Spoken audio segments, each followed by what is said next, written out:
अन्नपते नस्य no देयनमि वशशिष्मणहं प्रप्रदातारन्तारिकौर्जं no देहि विपदे शं चतुपदे। अन्नपूर्णे मैया की स्तुति करते हुए अन्न का हमारे जीवन में बहुत महत्व है। अन्न में यह शरीर होता है और जल में ये हमारा मन होता है। तो अन्नप्राशन संस्कार नामकरण संस्कार के बाद का अगला संस्कार है। अन्नप्राशन का विशेष महत्व है कि वो कौन सा पहला अन्न बालक के या बालिका के मुख में जाता है, उसका संस्कार जो है उसके चित्त पर पड़ता है, जो जीवन भर अपना प्रभाव रखता है। तो जो बालिका है, लड़की होती है, उसका 5 महीने में अन्नप्राशन होता है और लड़के का 6 महीने में अन्नप्राशन संस्कार करते हैं। अन्नप्राशन संस्कार में सबसे पहले क्या होता है, पूजा होती है। पंचांग पूजा, गणेश पूजन, कलश पूजन, ग्रह पूजन इत्यादि करते हैं। और उसके बाद विशिष्ट आहुतियां होती है।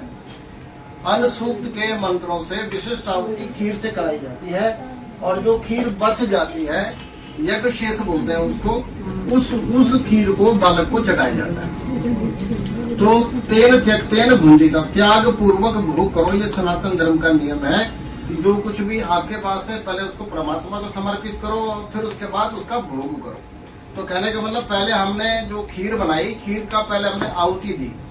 आहुति के बाद जो बच गई खीर, उससे बच्चे का अन्नप्राशन कराया जाता है। और इस अन्नप्राशन में सबसे पहले खीर ही चटाई जाती है। यज्ञ शेष का भाग बालक के जीवा पे उसको स्पर्श कराते हैं। उसके बाद 6 रसों का भी नियम है। 6 रसों में एक रस तो मीठा है ही, बाकी जो 5 रस है उनको भी जीवा से टच कराते हैं। खिलाते नहीं, जरा जरा से टच छुआ देते हैं, उतना ही पर्याप्त होता है।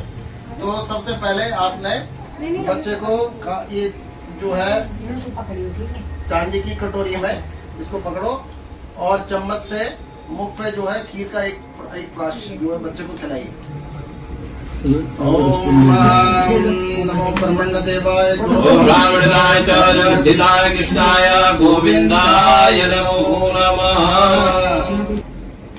बस बस बस। हाँ, तो ये बालक आद्यंत है और आद्यंत का जो है ये अन्नप्राशन है। तो इसको नीचे रखिएगा। अब जरा से इसको लवण जो है इसको टच करा देना है। बस जरा ऐसे करके जरा से बस उंगली में अनानी को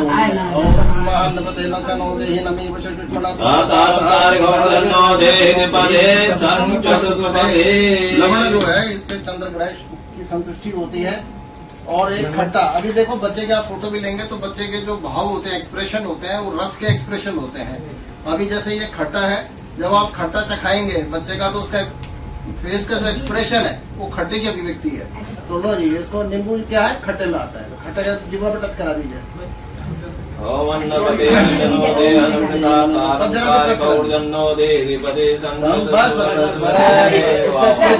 बच्चे का कैसा एक्सप्रेशन आता है उससे आपका अच्छा लग रहा है, अच्छा लग रहा है।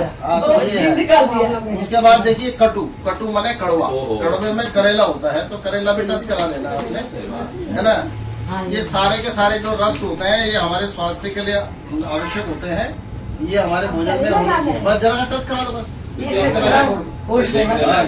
बस टच करा और छोड़ो, बस बस बस छोड़ दीजिए, नीचे छोड़। ये आंवला जो होता है ये कषाय, कषाय बोलते हैं इसको। कषाय जो है आंवला, आंवला आपको पता है ये रसायन होता है। 20 संतरों के बराबर एक आंवला माना जाता है। तो ये विटामिन सी का भी एक बहुत बड़ा सोर्स है। तो इसको थोड़ा टच कराइए, औषधि है, ये रसायन की कैटेगरी में आता है। तो आंवला भी आपके भोजन में कहीं न कहीं होना चाहिए। भाई इसको टच करा दीजिए। ओम त्र्यंबकम यजामहे सुगंधिम पुष्टिवर्धनम उर्वारुकमिंदार्मृत्योर्मुक्षीयमामृतात्। अब एक रस रह गया आखिरी, जिसको बोलते हैं तीखा, तीखापन है ना, तीक्ष्ण। तो ये है, तो भाई जीवा पे जैसे टच करा दीजिए, बस टच ही कराते हैं, वो नहीं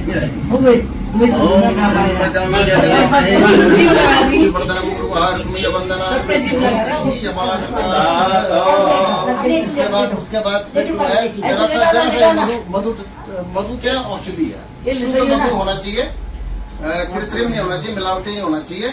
अगर शुद्ध मधु है तो वो आरोग्य का काम करेगा। जरा सा टच करा दीजिए।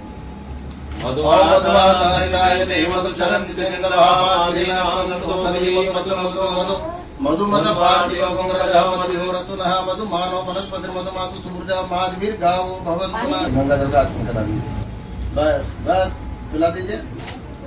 हाँ ये पिला दीजिए बस ओम पाम पुनंत महादेव देवजनाः पुनन्तु मनसा धिया पुनन्तु विश्वा भूतानि जातवेदाग्नि माम नहीं आप मंत्रार्था सफला सन्तो पूर्णा सन्तु मनोरथा सफला विना सन्तु नहीं इधर बैठेंगे उससे हो जाएगा वो भी बैठ जाएंगे सफला संत हो पूर्णा सन्तु मनोरथा सफला विना सन्तु मित्राणाम् उदयस्तवान् दादाजी आशीर्वाद दे दो बच्चे को ओम दुर्गे करोगे दे दे, करोगे। जंतु स्वस्ते स्मृतामतिमती वसुहं ददाति दारिद्र्यदुःखव्यहारे कालकन्या सर्वोपकारकराय सदा चित्ता। और सभी लोग जो है ये जो है अभय मुद्रा ऐसे करिए बच्चे की तरह सभी बोलो ऐसे आद्यन चिरंजीव आद्यन आयुष्मान भव आयुष्मान भव, यशस्वी भव यशस्वी भव, यशस्वी भव देवसी भव ओम श्री रस्तु श्री अस्तु ओम शांति शांति